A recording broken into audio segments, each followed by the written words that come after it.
ಇನ್ನು ತುಂಬ ವಿಶೇಷ ಅಂತ ಹೇಳ್ತೇವೆ ನಾವೆಲ್ಲ ಈಗ ಎಲ್ರಿಗೂ ಕೂಡ ಗೊತ್ತಿರುತ್ತೆ ಸುಮಂಗಲಿಯರಿಗೆ ನಾವು ಬಾಗಿನ ಕೊಡುವಂಥದ್ದು. ಇದರೊಟ್ಟಿಗೆ ನೋಡಿ ಸದ್ಬ್ರಾಹ್ಮಣನಿಗೆ ವಾಯನದಾನ ಅಂತ ಹೇಳ್ತಾರೆ. ಅಂದರೆ ಒಬ್ಬ ಬ್ರಾಹ್ಮಣನಿಗೆ ವಾಯನದಾನ ಮಾಡುವುದರಿಂದ ವರಮಹಾಲಕ್ಷ್ಮಿಯ ತುಂಬ ವಿಶೇಷವಾಗಿರುತ್ತೆ.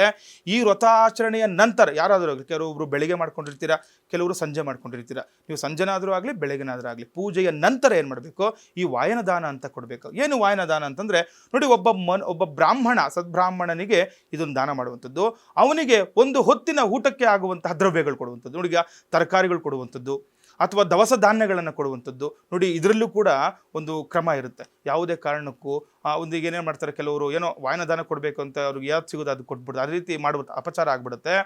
ಕ್ರಮ ಅಂದರೆ ಅದಕ್ಕೆ ಅವ್ರು ಯೂಸ್ ಅಂದರೆ ಉಪಯೋಗಿಸ್ಬೇಕು.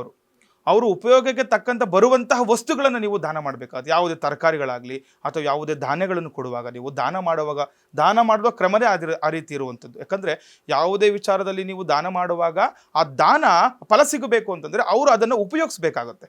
ಹಾಗಾಗಿ ನೀವು ವಾಯನದಾನ ಕೊಡುವಾಗ ಒಂದು ಹೊತ್ತಿನ ಊಟಕ್ಕೆ ಅವ್ರಿಗೆ ಏನೆಲ್ಲ ಬೇಕಾಗ್ಬೋದು, ಕೆಲವೊಂದು ತರಕಾರಿಗಳು ಬೇಕಾಗ್ಬೋದು, ದವಸ ಧಾನ್ಯಗಳು ಬೇಕಾಗ್ಬೋದು. ಇದರಲ್ಲಿ ಉಪ್ಪು ಮತ್ತು ಹುಣಸೆಹಣ್ಣು, ಉಪ್ಪು ಮತ್ತು ಏನು ಹೇಳ್ತಾರೆ ಬೆಲ್ಲ, ಇದೆಲ್ಲ ಅವಶ್ಯಕವಾಗಿ ನೀವು ಕೊಡಬೇಕಾಗುತ್ತೆ. ಯಾಕಂದರೆ ಕೆಲವೊಂದು ಉಪ್ಪಿನಿಂದ ನಮ್ಮಲ್ಲಿರುವ ಋಣಬಾಧೆ ನಮಗೆ ಪರಿಹಾರ ಆಗುವಂಥದ್ದಾಗುತ್ತೆ. ಮತ್ತು ಈ ಸಿಹಿಗಳಿಂದ ಏನಾಗುತ್ತೆ, ನಮ್ಮಲ್ಲಿ ಸಿಹಿ ಸಂಪತ್ತು, ಸಿರಿ ಸಂಪತ್ತು ಹೆಚ್ಚಾಗುವಂಥದ್ದಾಗುತ್ತೆ. ಯಾಕಂದರೆ ಒಂದೊಂದು ದಾನದ ಹಿಂದೆನೂ ಕೂಡ ಒಂದೊಂದು ಫಲಗಳನ್ನು ನಾವು ನಮ್ಮ ಸಂಪ್ರದಾಯದಲ್ಲಿ ನೋಡ್ಬೋದು. ಹಾಗಾಗಿ ನಿಮ್ಮ ವಾಯನದಾನ ತುಂಬ ಪ್ರಾಮುಖ್ಯತೆ ಹೊಂದಿರುವಂಥದ್ದು. ಹಾಗಾಗಿ ಈ ರೀತಿ ವಾಯನ ದಾನವನ್ನು ಕೂಡ ನೀವು ಮಾಡ್ಕೊಳ್ಳಿ.